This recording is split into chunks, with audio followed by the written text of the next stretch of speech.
या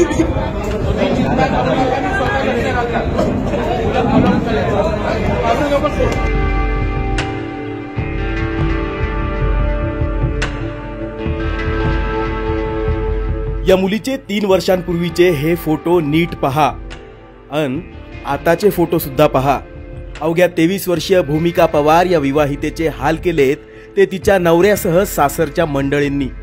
एवढेच नाही तर वंशाला दिवा मिळताच अवघ्या 3 महिन्यांच्या बाळाला घेऊन ही मंडळी पसार झाली आहेत।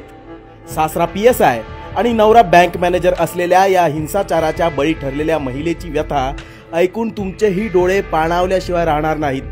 पाहुयात काय आहे सर्व प्रकार।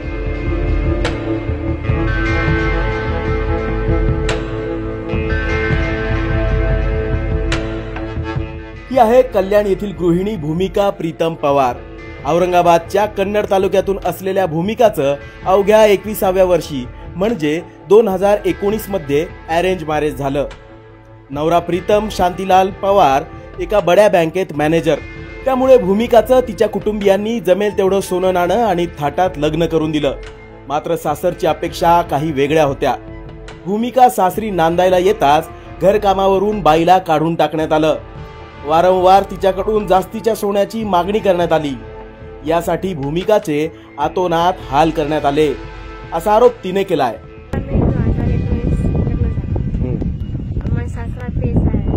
कुठे? त्याचा महात्मा फुलेमध्ये आता त्याची बदली झाली, त्याला कल्याणला आणि नवरा स्टेट बँक मध्ये मॅनेजर। काय नाव त्यांचं? प्रीतम पवार। आणि सासऱ्यांचं? शांतीलाल पवार, शांतीलाल मुलचंद पवार। बरं, आणि मग कशामुळे कधीपासून तुम्हाला मारण सुरू झाली? लग्न झाल्यापासून म्हणजे 3 महिने चाललं ठेवलं, मग त्यापासून ते मारण केलं। काय कारण होतं याच्या मागे? काय कारण नाही, मग त्याचे लग्नाला थोडं पैसे काय थोडं असं काही पैशांची मागणी काय असं? हो। काय हुंडा म्हणजे 6 तोळा पप्पाने 5 दिलं, त्यांनी 7 मागितलं होतं। काय नेमका त्रास तुम्हाला देण्यात आला? काय काय त्रास दिला? मारे कुकर बेड 5-6 बेड तुटून गेले, लाटणाने पाणीचे पेटणे, लाटणाने सगळं म्हणजे मारायचं। ते भाजी मध्ये झाडा असते का पळी, त्याच्याने पण मारायचं। कोणी कोणी मारहाण करायचं तुम्हाला? सगळे, दोन्ही ननद, सासू, नवरा मारले ना तर 5 टेका लागलं होतं। दाखवा। आता थोडं चांगलं झालं। राहू द्या। आणि सासराने लावलं होतं त्यांना म्हणजे मारायचं। सासरा बघायचं पण काय सांगायचं नाही। या संदर्भात तुम्ही काही तक्रार केलेली आहे? हो केली ना, तिकडं महात्मा फुलेमध्ये। बरं, काय पोलिसांचं म्हणणं आहे? तो काय त्याचं शोधूनच नाही काढत, काय करणार। आता 6 दिवस झाले, 3 महिन्याचा मुलगा आहे। ते मला 13 दिवस जेवण दिलं आणि काम करायचं, रात्रंदिवस काम करायचं। आणि मुलगा कुठे आता? त्यांच्याकडे ते घेऊन गायब झाले। आधीच ग्रामीण भागातून आलेल्या भूमिकाला आपबीती माहेरी सांगण्याची भीती वाटत होती। गेली 2 ते 3 वर्षात तिने हा सर्व अत्याचार सहन केला। त्यानंतर ती गर्भवती राहिली, तिला मुलगाही झाला। मुलाचं नाव भाग्य ठेवण्यात आलं। वंशाला दिवा मिळताच सासरची मंडळी भूमिकाला आणखी दूर करू लागले। तिने प्रतिकार करताच तिच्या अंगावर चटके देण्यात आले, पायावर ऍसिड फेकण्यात आलं, पाठीवर मारहाण करण्यात आली। एवढेच नाही तर तिला तब्बल 10 ते 12 दिवस उपाशी डांबून ठेवण्यात आलं असा आरोप तिच्या भावानं केलाय। अखेर हा सर्व प्रकार पाहून शेजाऱ्यांना दया आली आणि त्यांनी तिच्या माहेरच्यांशी संपर्क साधला। यानंतर तिच्या माहेरची मंडळी कल्याणमध्ये पोहोचले। भूमिकाचे सासरे शांतीलाल पवार हे कल्याणच्या महात्मा फुले नगर पोलीस ठाण्यात PSI म्हणून कार्यरत असल्याची माहिती भूमिकाच्या नातेवाईकांनी दिली आहे। वरील सर्व प्रकाराची तक्रार येताच महात्मा फुले नगर पोलीस ठाण्यात नोंद करण्यात आली असून तक्रार दाखल होताच प्रीतम पवार, त्याची बहीण, आई आणि वडील अवघ्या 3 महिन्यांच्या बाळासह फरार झाले आहेत अशी प्राथमिक माहिती आहे।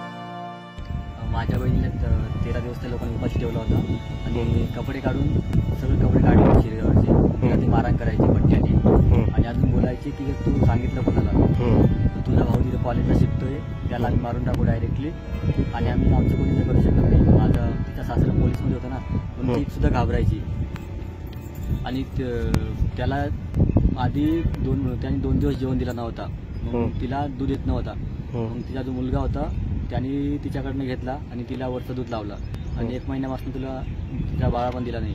तिच्या तोंडात ते मिरची पावडर टाकायचे, वरून हे टाकायचे कापड गोळा आणि मारायचे टीव्हीचा आवाज वाढवून आणि चाकूनी झटका द्यायचे हाताला आणि त्यात मिरची पावडर टाकायची आणि तिला त्रास द्यायचे. याबाबत पीडितेच्या सासरच्या मंडळींनी लवकरात लवकर पळून गेलेल्यांना ताब्यात घेण्यात यावे अशी मागणी भूमिकाच्या नातेवाईकांकडून करण्यात येत आहे. पोलीस खात्यांना सुद्धा विनंती करतो की तिच्यावर अशा पद्धतीचं म्हणजे गंभीर जीव घेणं, तिच्यावरती हमला या लोकांनी कुटुंबाने केला, त्यांच्यावर महिला आयोगाने सुद्धा याची म्हणजे काळजी घ्यायला पाहिजे आणि महिला अत्याचार कायद्याअंतर्गत त्यांच्यावरती गुन्हे दाखल करून त्यांना तात्काळ अटक करावी. तसेच आमच्या पुतणीला 3 महिन्याचा मुलगा आहे. संबंधित कुटुंबाचे लोक त्या 3 महिन्याच्या बाळाला घेऊन सध्या स्थितीत पसार आहे आणि पोलिसांनी अजूनपर्यंत कुठलीही त्यांच्यावर कारवाई केली नाही, त्यांना अटक केली नाही. म्हणून पोलिसांना सुद्धा विनंती आहे की त्यांनी लवकरात लवकर संबंधित सर्व आरोपींना अटक करून आमच्या पुतणीला न्याय द्यावा. अन्यथा आम्ही मग सर्वच आमच्या समाजाच्या वतीने त्या ठिकाणी आम्ही पोलीस खात्याच्या समोर एकतर आंदोलन करू, एवढं आम्ही या ठिकाणी सांगतो. 21व्या शतकात आणि पुरोगामी महाराष्ट्रात हा सर्व प्रकार सुरू आहे. गेली वर्षानुवर्ष घरगुती हिंसाचाराला बळी पडलेली ही तरुणी आज स्वतःच्या लेकरापासूनही दूर आहे. संपूर्ण अंगाची चाळणी झालेल्या या तरुणीनं वेळीच कौटुंबिक हिंसाचाराला वाचा फोडली असती तर कदाचित ही वेळ तिच्यावर आली नसती. पण तिच्यावर झालेल्या या अन्यायानंतर तरी संबंधितांना धडा मिळेल का हे बघणं महत्त्वाचं ठरणार आहे. अमेय पाठक, लोकमत, औरंगाबाद.